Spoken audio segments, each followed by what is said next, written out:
Hello guys, कैसे हैं आप सब। और आज मैं आपको रिटायरमेंट ऑफ पार्टनरशिप का फर्स्ट प्रैक्टिकल पोर्शन शुरू करवाने जा रही हूँ। That is new profit sharing ratio.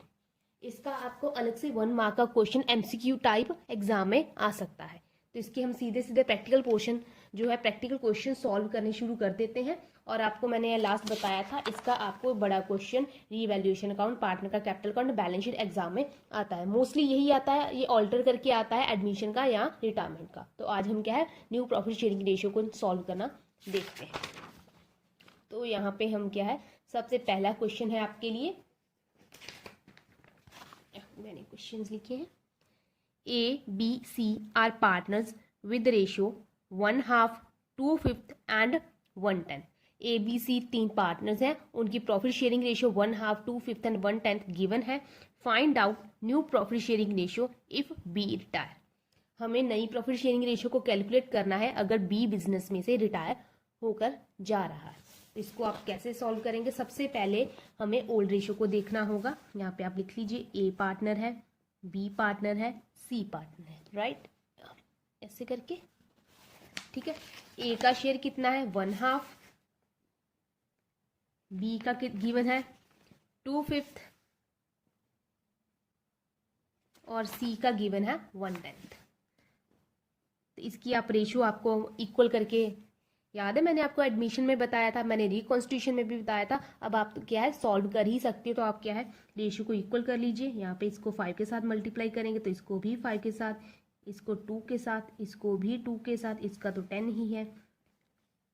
तो ये आ गया 5/10, ये आ गया 4/10, ये आ गया 1/10। आपको पता है ना, जब भी हम रेशियो को कैलकुलेट करते हैं तो ये हमारे नीचे वाले जो नंबर्स होते हैं ये इक्वल आने चाहिए, तभी हम क्या है रेशियो को अप्रोप्रिएट मान सकते हैं। अगर ऐसा नहीं है तो हमें ऐसा इसको इक्वल करना पड़ता है। जैसे ए की कितनी थी 1/2 थी, बी की थी 2/5 थी एंड सी की थी 1/10 थी। इसका हमें सबसे पहले एलसीएम लेना होगा। मैंने एलसीएम नहीं लिया है, मैंने बिना एलसीएम लिए ही क्वेश्चन को क्या है सॉल्व कर दिया है। अगर आप एलसीएम लेना चाहते हो इनका एलसीएम 10 आएगा। तो 2 को 10 बनाने के लिए किसके साथ मल्टीप्लाई करेंगे 5 के साथ। अगर नीचे 5 के साथ करेंगे तो ऊपर भी 5 के साथ मल्टीप्लाई करना होगा। 5 को 10 बनाने के लिए कितने से मल्टीप्लाई करेंगे 2 के साथ। तो इसको 2 के साथ मल्टीप्लाई करेंगे तो ऊपर भी 2 के साथ मल्टीप्लाई होगा। और यहाँ पे 10 तो ऑलरेडी 10 ही है, तो इसको किसी के साथ मल्टीप्लाई करने की जरूरत नहीं है। ठीक है, यहाँ पे हमने इसलिए 5 के साथ मल्टीप्लाई करा, ऊपर भी 5 के साथ, यहाँ पे 2 के साथ, ऊपर भी 2 के साथ। ऐसा नहीं है यहाँ पे 2 के साथ करके ऊपर 2 के साथ नहीं करेंगे, ऐसा नहीं होगा, ये लॉजिक गलत हो जाएगा। आपने एलसीएम के क्वेश्चन 8th में, 10th में, 9th में किए हुए हैं, तो मुझको ज़्यादा एलेबोरेट करने की जरूरत नहीं पड़ेगी।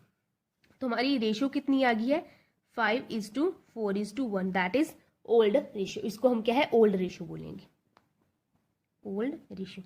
वैसे तो ये क्वेश्चन में हमें गिवन होती है, इस बार हमें गिवन नहीं थी तो हमने क्या है निकाल लिया है। अभी क्वेश्चन क्या है, उसने कहा है न्यू रेशियो बताइए अगर बी रिटायर हो रहा है। यहाँ पे आप लिख लीजिए न्यू रेशियो या न्यू प्रॉफिट शेयरिंग रेशियो। ठीक है, तो यहाँ पे है, ये ए का है, ये बी का है, ये सी का है। ठीक है ना, उसने कहा है अगर बी रिटायर हो रहा है, अगर बी रिटायर हो रहा है तो बी का शेयर कैंसिल कर दो, 4 को यहाँ पे कैंसिल कर दो। तो कौन क्या क्या बचा हमारे पास 5 and 1। तो न्यू रेशियो कितनी आ गई 5 and 1 इफ बी रिटायर्स। अगर बी रिटायर हो गया, बी का शेयर कैंसिल हो गया, यहाँ पे बी चला गया बिजनेस में से, तो बाकी कौन बचा 5 and 1। तो न्यू रेशियो कितनी आ गई 5 and 1 बिटवीन ए एंड सी। ऐसे ही आप अगर क्वेश्चन होता इफ ए रिटायर्स, अगर ए रिटायर हो जाता तो न्यू रेशियो कितनी आएगी between B and C. B and C, A retire हो गया तो बी एंड सी की न्यू रेशियो कितनी होगी 4 and 1। ठीक है ना, ए का शेयर निकाल दो, ए चला गया तो बाकी क्या बचा 4 and 1। तो न्यू रेशियो आ जाएगी बिटवीन बी एंड सी 4:1। ऐसे ही अगर सी रिटायर हुआ, इफ सी रिटायर्स, अगर सी रिटायर हुआ तो सी बिजनेस में से गया तो बाकी कौन बचा A and B. A and B बचा तो ए एंड बी की प्रॉफिट शेयरिंग रेशियो कितनी है 5 and 4। तो इनकी रेशियो कितनी आ जाएगी 5 and 4। ठीक है, अगर क्वेश्चन साइलेंट है, क्वेश्चन साइलेंट का क्या मतलब है, आपको सिर्फ ओल्ड रेशियो गिवन है एंड ये बताया गया है कि ये पार्टनर रिटायर हो रहा है, चाहे वो ए है, चाहे बी है, चाहे सी है, तो हमें सीधा सीधा कुछ नहीं करना है, उस पार्टनर को बिजनेस में से निकाल देना है। बाकी जो बचेगा वो क्या है, जो बाकी बचे हुए पार्टनर्स है उनका न्यू शेयर आ जाएगा। अगर क्वेश्चन में इतनी इंफॉर्मेशन गिवन है, इसके अलावा और कोई इंफॉर्मेशन नहीं गिवन है, तब हमें क्वेश्चन को ऐसे सॉल्व करना है। ठीक है, अगर ए रिटायर हुआ तो ए का शेयर निकाल दिया, बाकी बचा 4 and 1, तो बी एंड सी की न्यू शेयर आ गया। अगर बी रिटायर हुआ तो बी का शेयर निकाल दिया, बाकी 5 and 1 बचा, तो ये ए एंड सी का न्यू शेयर आ गया। अगर सी रिटायर हुआ तो सी का शेयर निकाल दिया, तो बाकी किसका बचा, ए एंड बी का, ये ए एंड बी का न्यू शेयर आ जाएगा। ठीक है, ये आपका फर्स्ट क्वेश्चन था, सिंपल इजी, हर बुक में ऐसा ही क्वेश्चन आपको देखने को मिलेगा, फर्स्ट वाला क्वेश्चन। तो हम क्या सेकंड क्वेश्चन को सॉल्व करते हैं। तो सेकंड क्वेश्चन देखें, यह है क्वेश्चन नंबर 1 और यह है क्वेश्चन नंबर 2। हम 2 ही क्वेश्चन आई थिंक आज सॉल्व करेंगे, बाकी हम क्या है बाद में करेंगे। Small, medium and large are partners with ratio 3, 5 and 7। Small, medium and large 3 partners हैं, उनकी प्रॉफिट शेयरिंग रेशियो 3, 5 and 7 दी है। Large retires from partnership and his share was taken by small and medium in the ratio 3:2। Large ने क्या decide किया है, वो business में से रिटायर हो रहा है और उसका जो प्रॉफिट शेयर है, जो बिजनेस का प्रॉफिट शेयर है, वो small and medium take over करेंगे। किस रेशियो में, 3 and 2 में। ऐसा ही होता है जब भी पार्टनर रिटायर होकर जाता है, मैंने आपको लास्ट समझाया था, उसका शेयर क्या है, ओल्ड पार्टनर्स द्वारा टेकन अप कर लिया जाता है। ठीक है, अब प्रॉफिट किस में बांटा जाएगा, सिर्फ जो बाकी बच गए हैं पार्टनर उनमें बांटा जाएगा। ओके,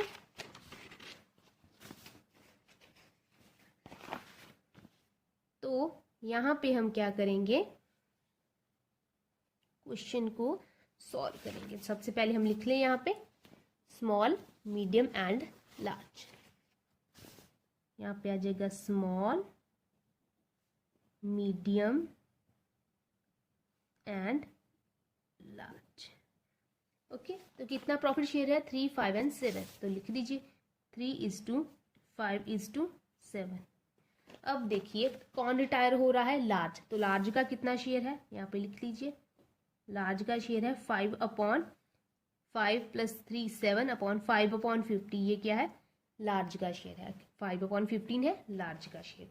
तो लार्ज का शेयर है वो 3:2 की रेशियो में टेकन अप किया जा रहा है स्मॉल एंड मीडियम द्वारा। तो इसका पहले 3:2 की रेशियो में इसको निकाल लेते हैं, इसको 3/5, 3:2 की रेशियो, और दूसरा आ गया 5/15 का 2/5, 3:2 की रेशियो। ठीक है ना, 3:2 की रेशियो, 3/5 आ जाएगा दोनों का टोटल, 2/5 दोनों का टोटल। तो इसको सॉल्व कर लिया तो ये आ जाएगा। अगर आप चाहो तो इसको कट भी करना चाहते हैं, बिना कट किए भी इसको क्या सॉल्व कर सकते हैं। ठीक है, ये आ जाएगा 10/75। जो लार्ज का शेयर था 5/15, उसको 3:2 की रेशियो में small and medium take over करे, तो हमने निकाल लिया कि लार्ज का शेयर है मीडियम द्वारा कितना टेक ओवर किया जा रहा है एंड स्मॉल द्वारा कितना टेक ओवर किया जा रहा है। तो ये स्मॉल टेक ओवर कर रहा है और ये वाला मीडियम टेक ओवर कर रहा है। ठीक है, ये स्मॉल टेक ओवर कर रहा है और ये मीडियम टेक ओवर कर, उसके शेयर को हमने तोड़ दिया 3:2 की रेशियो में। ओके, अभी हम क्या करेंगे, सबसे पहले बात करते हैं हम स्मॉल की। स्मॉल के पास कितना प्रॉफिट शेयर था, यहाँ 3/7 + 3 10 दैट इज 15, 3/15 ये है स्मॉल का शेयर। स्मॉल के पास ऑलरेडी 3/15 था, लार्ज अपने शेयर का कितना दे रहा है उसको, 3:2 की रेशियो में, दैट इज 15/75। तो लार्ज कितना दे के जा रहा है इसको, 15/75। तो इसको क्या है, ऐड कर दो, उसके पास ऑलरेडी इतना था और 15/75 उसको क्या है, लार्ज दे के जा रहा है। तो इसको क्या है, हम सॉल्व कर लेते हैं। तो इसका एलसीएम आ जाएगा 75, एलसीएम ही आ जाएगा। तो इसको क्या है, 75 बनाने के लिए 5 के साथ मल्टीप्लाई करेंगे, तो इसको भी 5 के साथ मल्टीप्लाई करना होगा, राइट, दैट इज 15 + 15, ये आ गया 30/75। ओके, और ऐसे ही हम मीडियम के बारे में बात कर लेते हैं। मीडियम का प्रॉफिट शेयर ऑलरेडी हमारे पास कितना है, 5/15।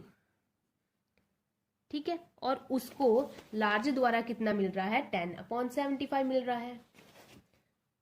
10/75 मिल रहा है। तो इसको क्या है, टोटल कर देते हैं तो एलसीएम आ जाएगा 75।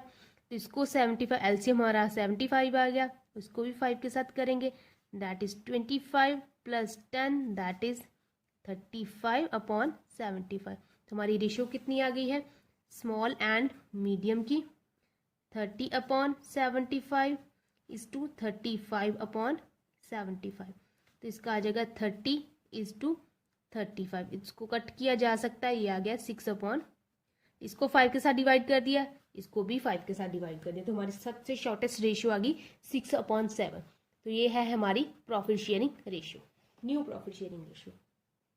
जब हम एडमिशन करते थे तो जो शेयर एडमिशन के वक्त क्या होता था कि जो नया पार्टनर है वो प्रॉफिट शेयर लेता था, किससे, ओल्ड पार्टनर से, क्योंकि वो नया पार्टनर बिजनेस का बन रहा है, इसलिए हम क्या है लेस करते थे। अभी क्या है, जो पार्टनर रिटायर होके जा रहा है वो अपना प्रॉफिट शेयर बाकी जो बच गए पार्टनर्स है उनको दे के जा रहा है। लार्ज रिटायर हो रहा है, वो अपना प्रॉफिट शेयर किसको दे के जा रहा है, स्मॉल एंड मीडियम को, तो उसका प्रॉफिट शेयर है 5/15। वो किस रेशियो में दे के जा रहा है, 3/2 की रेशियो में, तो 5/15 को 3/2 की रेशियो में डिस्ट्रीब्यूट कर दिया, तो ये वाला पोर्शन एस को मिल रहा है और ये वाला पोर्शन मीडियम को मिल रहा है, that is small and medium को। तो स्मॉल के पास ऑलरेडी कितना था, 3/15 था, जो हमें क्वेश्चन में गिवन है। स्मॉल के पास ऑलरेडी 3/15 है और उसको लार्ज की तरफ से कितना मिल रहा है, उसको क्या है हम एड अप कर देंगे। रिटायरमेंट के केस में हमें इसको क्या है एड अप करना होगा। तो हमने क्या यहाँ पे इसको सॉल्व कर लिया, हमने स्मॉल के लिए भी कर लिया, ऐसे ही हमने क्या मीडियम के लिए भी कर लिया, हमारी प्रॉफिट शेयरिंग रेशियो ऐसे आ जाएगी। तो आज के लिए हम क्या है सिर्फ 2 क्वेश्चन ही सॉल्व करेंगे, बाकी धीरे धीरे करके क्वेश्चंस को सॉल्व किया जाएगा। सो आज के लिए इतना ही, थैंक यू सो मच।